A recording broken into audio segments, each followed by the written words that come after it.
Assalamualaikum warahmatullahi wabarakatuh. Di sini saya sebagai perwakilan dari kelompok 2 yang akan menjelaskan mengenai aliran positivisme. Pertama-tama, yang akan menjelaskan mengenai pengertian positivisme adalah Saudara Fikar. Kepada Saudara Fikar dipersilahkan.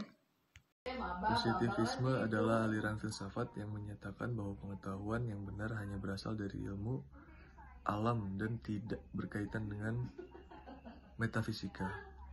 Dalam bidang ilmu sosiologi, antropologi, dan bidang ilmu sosial lainnya, istilah positivisme sangat berkaitan erat dengan istilah naturalisme dan dapat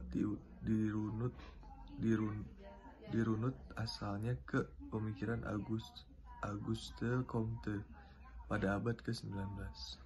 Comte berpendapat positivisme adalah cara pandang dalam memahami dunia dengan berdasarkan sains. Menurut Comte, teori sains dapat disusun mulai dari tingkat yang sederhana dan universal, yang selanjutnya sampai kepada tahapan yang lebih kompleks dan terbatas. Susunan tingkatan ini dapat terus dikembangkan sehingga masing-masing sains yang baru akan tergantung pada tahap sebelumnya. Penganut paham positivisme meyakini bahwa hanya ada sedikit perbedaan tidak ada antara ilmu sosial dan ilmu alam, karena masyarakat dan kehidupan sosial berjalan berdasarkan aturan-aturan, demikian juga alam. Kemudian untuk penjelasan selanjutnya akan dilanjutkan oleh Teh Wulandari. Kepada Saudari Teh Wulandari dipersilahkan. Mengapa Indonesia menganut aliran positivisme?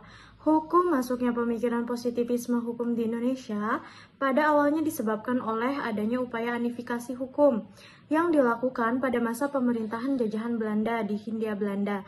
Sekarang, Indonesia yang menganut sistem hukum Eropa atau yang biasa disebut dengan sistem hukum civil law.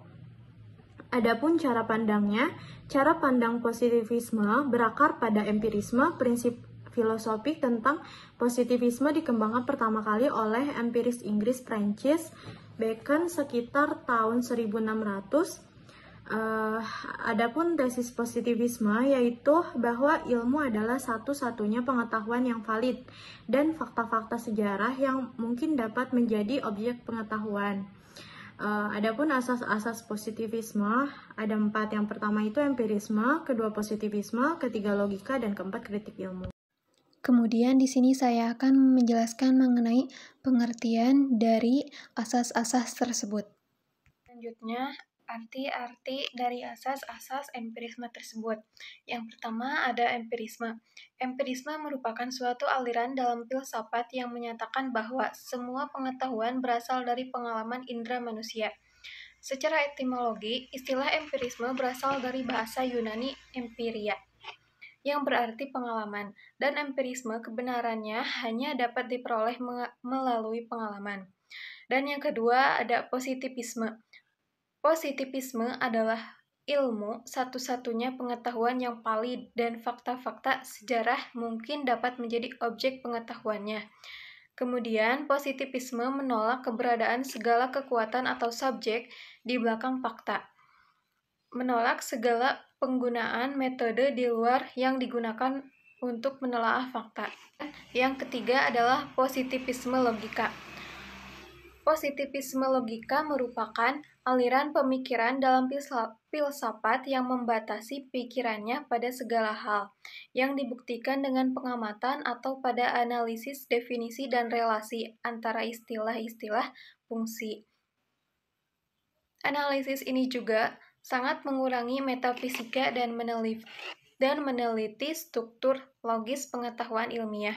Kemudian yang terakhir adalah kritik ilmu atau yang disebut dengan kritik ilmiah. Kritik ilmiah adalah tanggapan seseorang atau pihak lain atas karya atau pendapat serta pemikiran yang disertai dengan sanggahan yang masuk akal, berdasarkan fakta yang dapat dipertanggungjawabkan. Kemudian penjelasan selanjutnya akan dilanjutkan oleh Saudari Teh Astri. Kepada Saudari Teh Astri dipersilahkan. Selanjutnya ada ciri-ciri positivisme. Menolak keras gagasan atau pemikiran yang berkenaan dengan ilmu pengetahuan yang sebelumnya tidak dilakukan eksperimen atau penelitian sama sekali. Kedua, tidak mempercayai berbagai hal yang erat kaitannya dengan tahayul dan mitos-mitos yang sudah lama berkembang. Ketiga, menggunakan berbagai metode ilmiah yang diperuntukkan untuk mengumpulkan dan membuktikan suatu data yang diperlukan. Selanjutnya, pengaruh positivisme terhadap hukum. Pengaruh positivisme sangat erat dengan penegakan hukum di Indonesia, karena Indonesia membentuk sebuah norma-norma yang dipositifkan dan diwujudkan dalam bentuk undang-undang dengan tujuan untuk mengatur kehidupan masyarakat. Keunggulan dari positivisme diantaranya adanya kepastian hukum, mempermudah hakim dalam mengadili suatu perkara. Namun, pengaruh positivisme juga telah menjadikan aparat penegak hukum hanya menegakkan bunyi undang-undang, bukan menegakkan keadilan sebagai substansi dari hukum itu sendiri-sendiri. Kondisi inilah yang membentuk terjadinya penyalahgunaan atas celah atau kelemahan dari bunyi pasal-pasal undang-undang. Mungkin cukup sekian presentasi dari kelompok kami. Kami menyadari bahwa dalam presentasi ini banyak sekali kesalahan pengucapan kata dan presentasi ini banyak sekali kurangnya. Oleh daripada itu, kami mohon maklum dan mohon meminta maaf kepada semuanya. Kami berharap presentasi ini bisa membantu bagi yang membutuhkan. Akhir kata, wassalamualaikum warahmatullahi wabarakatuh.